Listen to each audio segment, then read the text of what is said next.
पहलगाममधील दहशतवादी हल्ल्याला जोरदार प्रत्युत्तर म्हणून भारताने मंगळवारी रात्री 1:05 सुमारास ऑपरेशन सिंदूर राबवलं. त्यामध्ये पाकिस्तान आणि पाकव्याप्त काश्मीरमधील 9 दहशतवादी तळांना लक्ष्य करण्यात आलं. पाकव्याप्त काश्मीरमधील मुझफ्फराबाद, कोटली आणि बाग तसंच पंजाब प्रांतातील बहावलपूर, मुरिदके आणि अहमदपुरा शर्किया इथं 9 दहशतवादी स्थळांवर हल्ला करण्यात आला. या हल्ल्यात जैश ए मोहम्मद या दहशतवादी संघटनेचा प्रमुख मसूद अझहरच्या कुटुंबातील 14 जण ठार झाल्याची माहिती समोर येत आहे. बहावलपूर हे मसूद अझहरचं मूळ गाव असून भारताने केलेल्या एअर स्ट्राईकमध्ये त्याची पत्नी, मुलगी, भाऊ बहिणींसह संपूर्ण कुटुंब ठार झाल्याचं कळतंय. त्यानंतर अझहरची पहिली प्रतिक्रिया समोर आली आहे. संपूर्ण कुटुंब संपल्यानंतर मसूद अझहर अक्षरशः रडला. या हल्ल्यात मी सुद्धा मेलो असतो तर बरं झालं असतं अशी प्रतिक्रिया त्याने दिली असल्याचं बोललं जात आहे.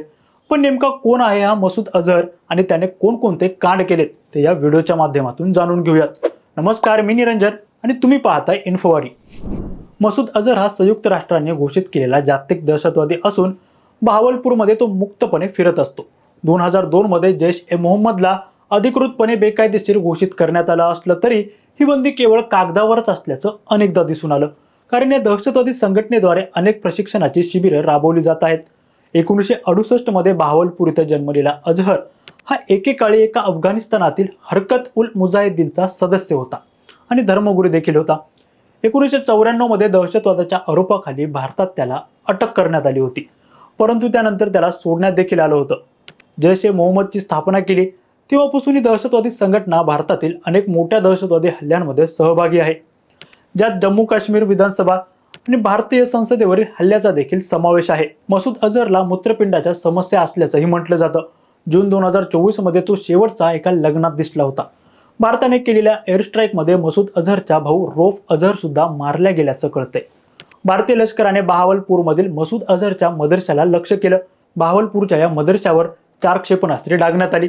यामुळे संपूर्ण परिसर उद्ध्वस्त झाला आहे. या मदरशाचं नाव मरकज सुभानअल्लाह असं आहे. हा संपूर्ण परिसर जैश ए मोहम्मदचं ऑपरेशनल मुख्यालय म्हणून ओळखलं जात होतं. बहावलपूरमधील हा मदरसा जैशचा प्रमुख मौलाना मसूद अझहरचं आणि इतर अनेक दहशतवाद्यांचंही घर होतं. गेल्या 3 दशकांपासून या मदरशात दहशतवादी प्रशिक्षण शिबिरं सुरू आहेत. पाकिस्तानच्या पंजाबमधील बहावलपूर येथे जन्मलेला अझहर हा लहान वयातच दहशतवादात ओढला गेला आणि त्याने सोव्हिएत आणि अफगाण युद्धात मुजाहिद्दीन म्हणून लढायला सुरुवात केली. 1993 मध्ये हरकत उल मुजाहिद्दीन आणि हरकत उल जिहाद उल इस्लामी यांच्या विलिनीकरणातून हरकत उल अन्सारची स्थापना झाली.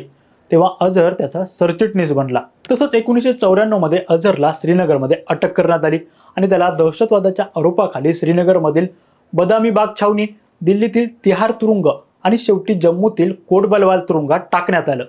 मसूद अझहरला सोडण्याचा पहिला प्रयत्न 1999 मध्ये झाला होता. 1999 मध्ये IC-814 चे अपहरण ही त्याची सुटका करण्यासाठी घडलेली घटना आपल्याला माहिती असेल.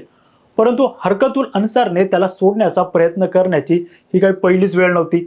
जुलै 1995 मध्ये जम्मू आणि काश्मीरमध्ये परदेशी पर्यटकांच्या एका गटाचे दहशतवाद्यांनी अपहरण केले होते आणि त्यांनी पोलिसांच्या बदल्यात अझहरच्या सुटकेची मागणी केली होती. परंतु त्यांच्या योजना यशस्वी झाल्या नाहीत, कारण एक बंदी पळून जाण्यामध्ये यशस्वी झाला.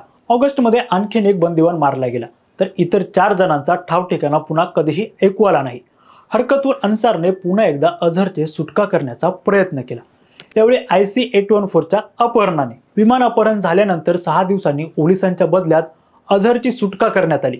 पाकिस्तानात परतल्यानंतर अझहरने जैश ए मोहम्मदची स्थापना केली, जी 2001 मध्ये भारतीय संसदेवर हल्ला, 2016 मध्ये पठाणकोट हवाई तळावर हल्ला आणि 2019 मध्ये पुलवामामध्ये CRPFच्या ताफ्यावर झालेल्या दहशतवादी हल्ल्यासह भारतीय भूमीवरील सर्वात वाईट दहशतवादी हल्ल्यांसाठी तो जबाबदार आहे. भारत आणि अमेरिकेने अझहरला शिक्षा करण्यासाठी वारंवार प्रयत्न केले असले तरी संयुक्त राष्ट्र परिषदेत त्याच्यावर निर्बंध लादण्याचे प्रयत्न चीनने 2019 पर्यंत हाणून पाडले.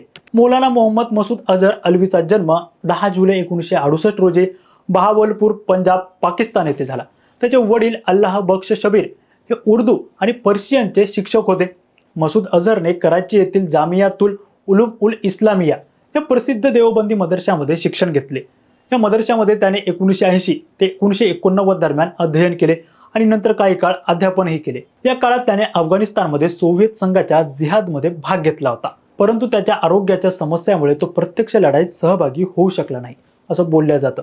1994 मध्ये अझहरला भारतात दहशतवादी कारवायांमध्ये सहभागी असल्याच्या आरोपाखाली अटक करण्यात आली. 1999 मध्ये इंडियन एअरलाइन्सच्या फ्लाईट IC-814 चे अपहरण करून त्याची सुटका देखील करण्यात आली. या घटनेनंतर त्यांनी जैश-ए-मोहम्मद या दहशतवादी संघटनेची स्थापना केली. ही संघटना काश्मीरला भारतापासून वेगळे करून पाकिस्तानमध्ये विलीन करण्याच्या उद्देशाने कार्य करत आहे. 1 मे 2019 रोजी संयुक्त राष्ट्र सुरक्षा परिषदेने मसूद अझहरला आंतरराष्ट्रीय दहशतवादी म्हणून घोषित केले. या निर्णयामुळे त्यांच्यावर आर्थिक निर्बंध लादण्यात आले आणि त्यांच्या प्रवासावर बंदी घालण्यात आली. जैश-ए-मोहम्मदचे मुख्यालय पाकिस्तानच्या बहावलपूर शहरातच आहे. अलीकडील काळात भारताने ऑपरेशन सिंदूर अंतर्गत या मुख्यालयावर हवाई हल्ले केले, ज्यात मसूद अझहर याच्या कुटुंबातील सदस्यांचा मृत्यू झाला. मसूद अझहरने अनेक पुस्तकं देखील लिहिली आहेत, ज्यामध्ये त्यांनी जिहादच्या महत्त्वावर प्रकाश टाकला असल्याचं बोललं जातं. त्यांची विचारसरणी देवबंदी मुस्लिम विचारधारेवर आधारित आहे. आता भारताकडून घेण्यात आलेल्या ॲक्शनची सगळीकडूनच कौतुक केले जाते. त्यामुळे अशा दहशतवाद्यांना झटका नक्कीच बसेल. आता या हल्ल्याबद्दल तुमची प्रतिक्रिया काय हे कमेंट करून नक्की कळवा आणि आमचं चॅनल इन्फॉरीला लाईक, सबस्क्राईब आणि शेअर करायला विसरू नका. तुर्तास खूप खूप धन्यवाद.